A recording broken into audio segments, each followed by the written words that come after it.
Good morning student. Chapter number 29 का next जो gland है वो है पैराथायरॉयड ग्रंथि।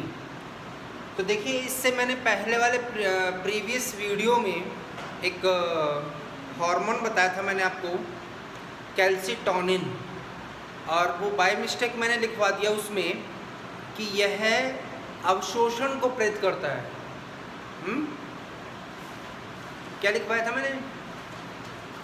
कैल्सीटोनिन हार्मोन कैल्शियम के अवशोषण को या उत्सर्जन को, है ना, अवशोषण की बजाय वो लिखेंगे उत्सर्जन को बढ़ाता है। ओके, तो ध्यान रखना, कैल्सीटोनिन जो हार्मोन होता है कैल्शियम आयन के उत्सर्जन की दर को बढ़ाता है, तो वो आप थोड़ा सा करेक्शन कर लेंगे, ठीक है। अब आ जाइए, यहाँ पे हम बात करते हैं पैराथायरॉयड ग्रंथि। तो पैराथायरॉयड ग्रंथि में सबसे पहले हम बात करेंगे कि ये उपस्थित कहाँ होती है। जैसे कि आपने देखा है कि थायराइड जो ग्रंथि होती है ना, इसकी जो दोनों पालियाँ होती हैं, इसके पृष्ठ भाग में यहाँ पर और यहाँ पर दो पालियों के रूप में होती है। तो मैंने यही लिखा है, एक पाली में कितनी होती है? दो दो पिंडों के रूप में हुई कि नहीं हुई। हार्मोन कौन सा स्रावित होता है? तो एक हार्मोन स्रावित होता है, कौन सा? और इसी को हम क्या कहते हैं? कॉलिक का हार्मोन। वैज्ञानिक का नाम है कॉलिक, उसका हार्मोन। क्या कार्य करता है? तो पैराथार्मोन के मुख्य कार्य होता है कैल्सीटोनिन के अपोजिट, वो उत्सर्जन को बढ़ाता है, तो ये अवशोषण को बढ़ाएगा। लेकिन किसके उत्सर्जन को प्रेरित करेगा? फॉस्फेट को। कैल्शियम का तो अवशोषण करेगा और फॉस्फेट को निकालेगा। उसके बाद में कमी हो जाए किसकी? तो रोग होता है हाइपोकैल्सिमिक टिटेनी, और ये रोग होता है बैक्टीरिया से भी होता है। टेटनस कहते हैं ना, टेटनस बैक्टीरिया से भी होता है, क्लोस्ट्रीडियम टिटेनी। पर यहाँ पे ये हार्मोन की कमी से हो रहा है। तो इसमें क्या होता है, किसके कमी से होता है? पैराथार्मोन की कमी से होता है। शरीर में क्या हो जाएगा? कैल्शियम की तो हो जाएगी कमी, और फॉस्फेट की क्या हो जाएगी? अधिकता हो जाएगा। इससे क्या होगा? मांसपेशी कैसी हो जाएंगी? मांसपेशियों में ऐंठन व जकड़न हो जाती है। जकड़ का मतलब क्या हो गया? जकड़न हो जाती, कड़क हो जाती मांसपेशियाँ, जिसे कहते हैं हाइपोकैल्सिमिक टिटेनी रोग कहते हैं, ठीक है ना। और उसके बाद में हाइपर, ये हाइपो है, ये क्या है? Hypercalcaemic tetany, sorry hypercalcaemia, ये होता है पैराथार्मोन की अधिकता से होगा। क्या होगा? कैल्शियम की तो हो जाएगी और फॉस्फेट की हो जाएगी कमी हो जाएगी। इससे अस्थियाँ कमज़ोर व कैसी हो जाएंगी? भंगुर, कमज़ोर हो जाती हैं। और इसे क्या कहते हैं हम? ऑस्टियोपोरोसिस। और ये महिलाओं में सामान्य होने वाला रोग होता है ऑस्टियोपोरोसिस। वृद्धावस्था में ये जो अस्थियाँ होती हैं उसमें क्या होती है? कमज़ोर हो जाती हैं, और थोड़ा सा वज़न बढ़ेगा ना और हम चलेंगे तो वो अस्थियाँ क्या होती हैं? थोड़े से गिरते क्या होती है? अस्थियाँ टूट जाती हैं, मतलब ऑस्टियोपोरोसिस रोग हो जाता है उसमें। एक नोट और लिख लीजिए, इसी में नोट करके,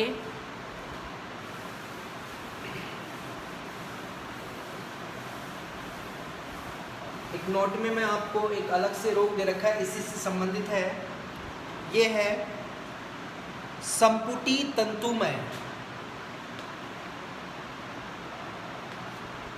संपुटी तंतुमय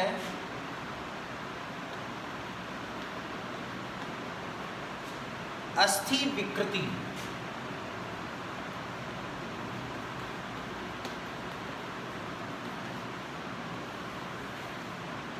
तो एक्चुअली में ये जो रोग होता है वो होता है किस कारण?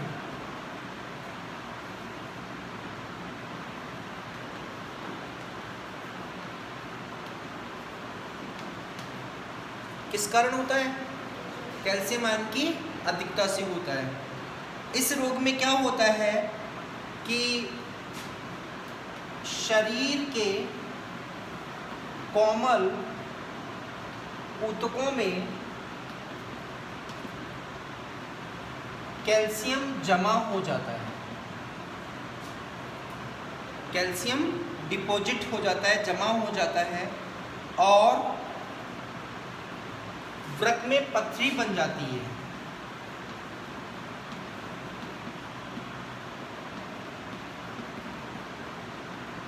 मूत्र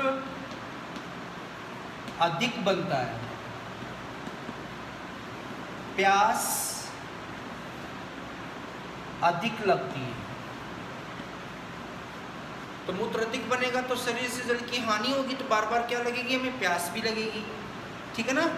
और इसे ही क्या कहते हैं हम, इस तरह के लक्षणों क्या कहते हैं हम। और इसमें क्या करते हैं, उपाय क्या है,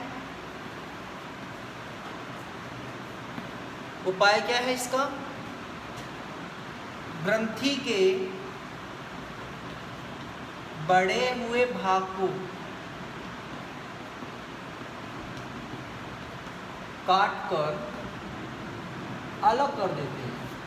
अगर ग्रंथि का कोई भाग बढ़ जाता है उसको हम काट क्या कर देते हैं, अलग कर देते हैं।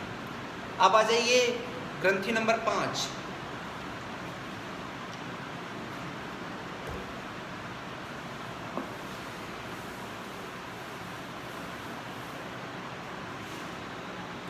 ग्रंथि नंबर 5 है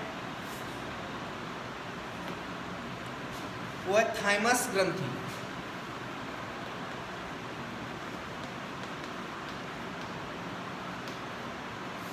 तो सबसे पहले हम बात करते हैं उपस्थिति, कहाँ होता है, कहाँ होती है ये। तो हृदय के ठीक आगे ट्रैकिया के पास,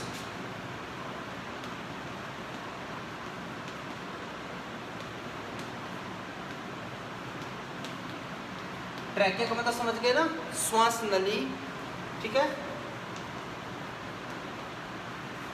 हृदय से आगे और ट्रैकिया के पास पीछे की तरफ, ठीक है। उसके बाद में है आकार। तो आकार इसका समय के साथ घटता बढ़ता रहता है। जैसे बाल्यावस्था में बड़ी,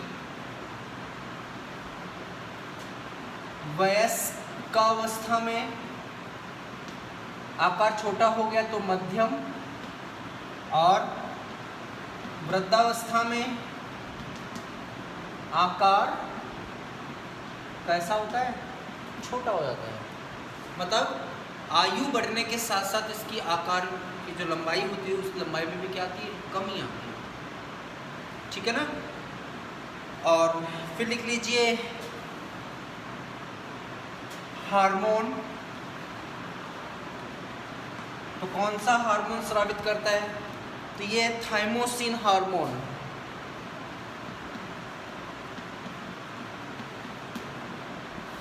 कौन सा हार्मोन स्रावित करता है, ये थाइमोसिन हार्मोन स्रावित करता है। क्या कार्य करता है, कार्य प्रतिरक्षा तंत्र निर्माण में। तो मानव का जो प्रतिरक्षा तंत्र होता है इसको बनाने में सहायता करता है। एक्चुअल में ये टी लिम्फोसाइट बनाती हैं। क्या बनाती हैं,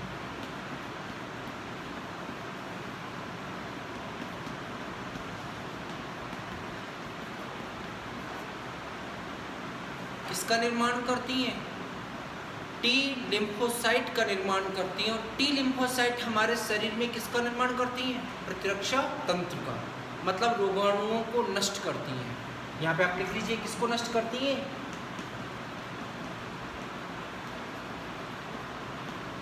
रोगाणुओं को नष्ट करती हैं, ठीक है।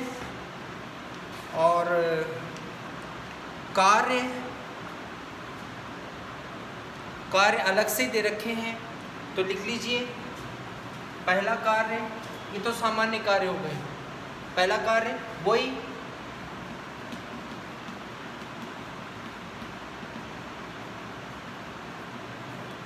प्रतिरक्षा तंत्र का निर्माण, और दूसरा दूसरा दे रखा है जनन ग्रंथियों के परिपक्वन में।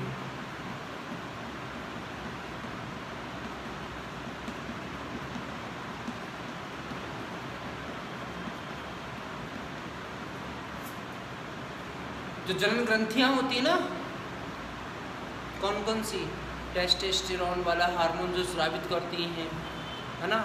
और जैसे कहते हैं ना कि जैसे प्रोस्टेट ग्रंथि, काउपर्स ग्रंथि, बल्बोइथ्रल ग्रंथि, बार्थोलिन ग्रंथि, जनन में नर और मादा में अलग अलग होती हैं। नर में तो दो, आपने पढ़ा नहीं क्या, वो वाला वीडियो डाला तो था मैंने इसमें, जनन ग्रंथियों वाला। ये शुक्राणु अंडाणु की संरचना, नर जनन तंत्र मादा जनन तंत्र नहीं पड़ेगा, तो उसमें ये बता रखे हैं मैंने, ठीक है ना। तो चलिए ये हो गया पूरा थाइमस, ठीक है। अब आ जाइए कौन सी, पीनियल कार। Number 6 pineal car.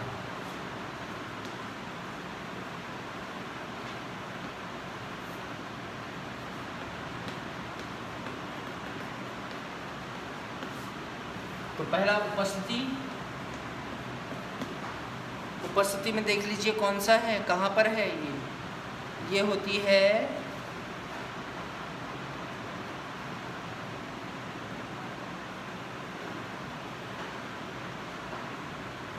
थैलेमस।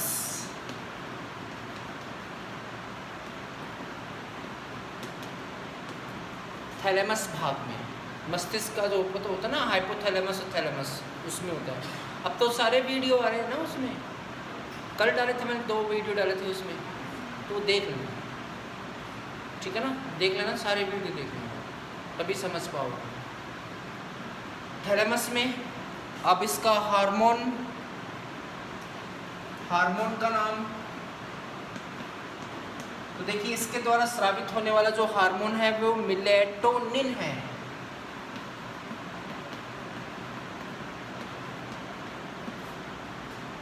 निन हार्मोन। और इस हार्मोन, ये जो हार्मोन होता ना, ये हार्मोन तेज प्रकाश में होता है कम, बनता है, और मध्यम या कम प्रकाश में अधिक बनता है। और इस हार्मोन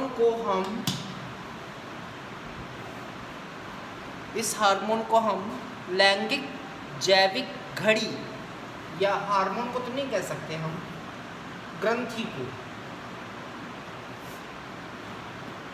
जो ग्रंथि है ना, इस ग्रंथि को हम कहते हैं क्या, लैंगिक जैविक घड़ी।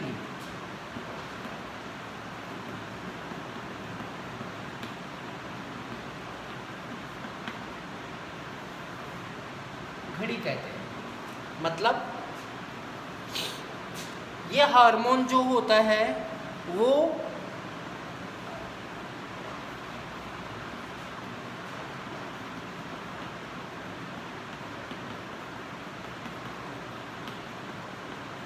क्या करता है, जनन अंगों को परिपक्व करता है। कहते हैं कि ऐसे बच्चे कह सकते हैं जो लगातार धूप में रहते हों, जैसे गांव के बच्चे खेतों में काम करते हैं, उनमें उनका शारीरिक विकास बहुत कम होता है। शारीरिक विकास का मतलब नहीं है कि जो जनन अंग होते हैं, जैसे अगर नर की बात करें अगर हम, तो दाढ़ी मूंछ काफ़ी लेट आती होंगे, क्योंकि वो धूप में रहते हैं, और धूप में ये जो हार्मोन होता है वो कैसा बनता है, कम। लैंगिक परिपक्वता क्या होती है, बहुत देर बाद में आती है। और शहरों के जो बच्चे होते हैं, आप देखिए जो बड़ी बड़ी चीज़ कहते हैं ना, स्कूलों में पढ़ते हैं, जैसे बड़ी जो इंग्लिश मीडियम स्कूल है, उनमें देखिए आप 8th class 6th class 7th class के बच्चे देखिए आप, ये लगेगा जैसे 12th क्लास के बच्चे। उनका शारीरिक विकास जो होता है वो समय से पहले हो जाता है। शारीरिक विकास समय से पहले कैसे होता है? क्योंकि वो प्रकाश में निकलते ही नहीं है, धूप में निकलते ही नहीं है। अब धूप में नहीं निकलेंगे तो ये ग्रंथि कैसी होती है? ज़्यादा सक्रिय हो जाती है। ज़्यादा सक्रिय हो जाएगी तो क्या होगा? जो जनन अंग है, मैच्योरिटी है, वयस्कता है, वो समय से पहले ही आ जाती है। देखा होगा ना, दोनों में अगर डिफरेंस करें तो आप, एक बहुत पैसे वाले जो इंसान है वो कभी धूप में निकलते ही नहीं है, उनके बच्चे देखो, अरे गांव में रहने वाले बच्चे देखो, दोनों में अंतर है ना। जो शहरों में रहने वाले, अंदर रहने वाले, वो उम्र तो 15 साल की लगते कितने, 20 साल के, 22 साल के, क्योंकि उनके जनन अंग और शरीर समय से पहले क्या ऐसा हो गया, मैच्योर हो गया।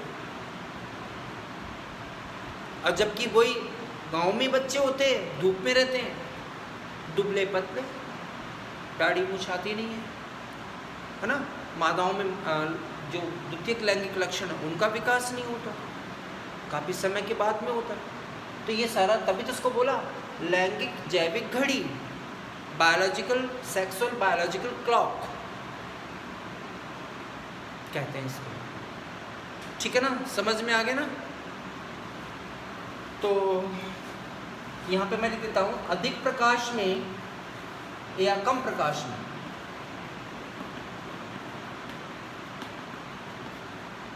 समय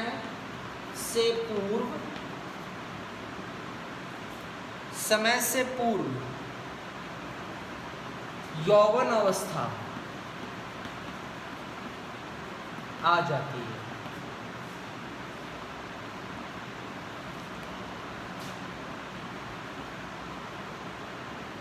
ठीक है, अब आ जाइए अग्नाशय।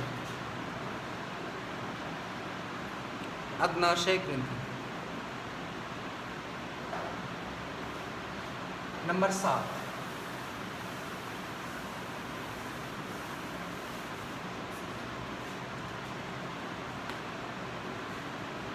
अग्नाशय ग्रंथि,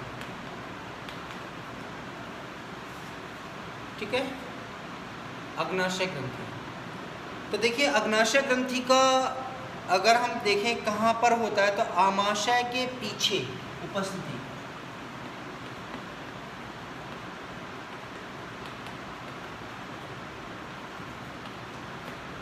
यू आकार की ग्रंथि होती है। और रंग वगैरह देखें, आकृति तो होती है, आकृति कैसी, और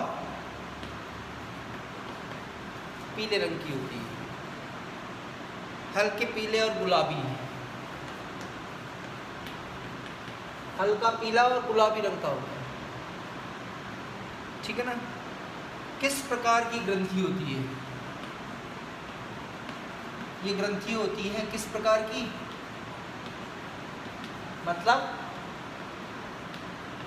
पाचक ग्रंथि के रूप में भी काम करती है और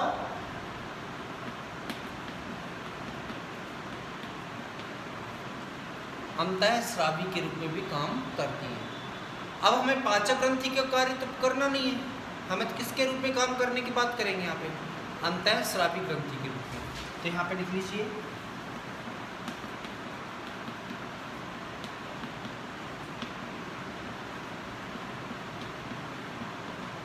अंतःस्रावी ग्रंथि की संरचना।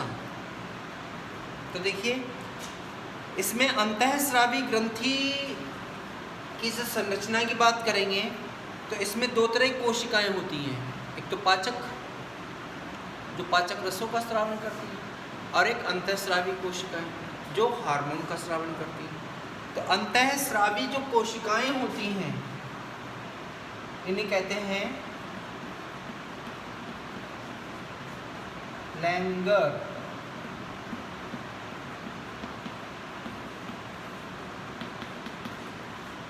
कौन सी कोशिकाएं करती हैं? लैंगरहैंस द्वीपिकाएं। और इनमें क्या होती हैं, इनकी खोज किसने करी थी?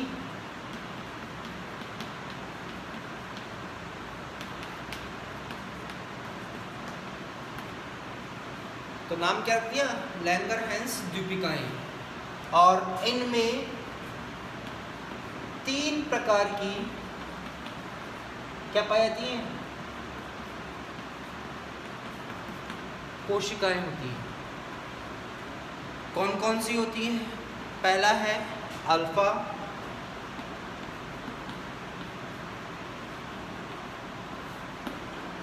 ठीक है ना, ये ग्लूकागोन का स्रावन करती है।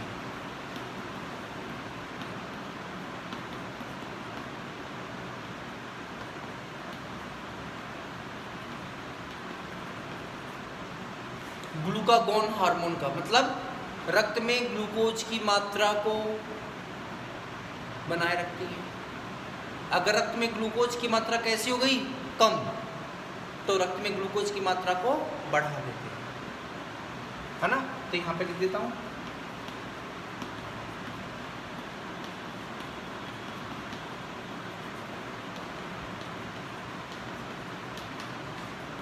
बढ़ाती हैं, रक्त में ग्लूकोज की मात्रा को बढ़ाती हैं।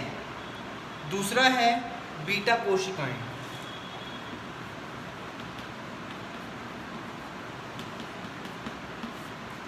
बीटा कोशिकाएं, ये जो कोशिकाएं होती हैं ये क्या करती हैं? ये इंसुलिन का आहार,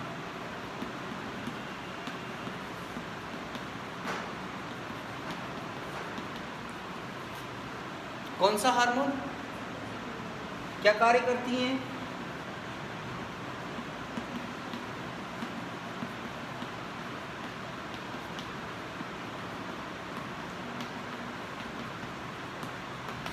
क्या करती हैं? कम करती हैं। कम का मतलब नियंत्रित करती हैं, बढ़ने नहीं देती हैं। और डेल्टा, नंबर सी डेल्टा,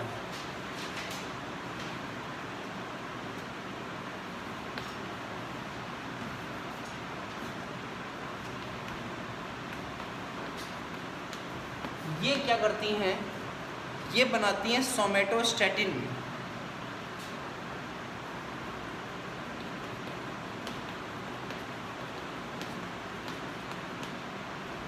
और यह हार्मोन क्या कार्य करता है? यह है ग्लूकागोन व इंसुलिन मात्रा को निश्चित बनाए रखता है।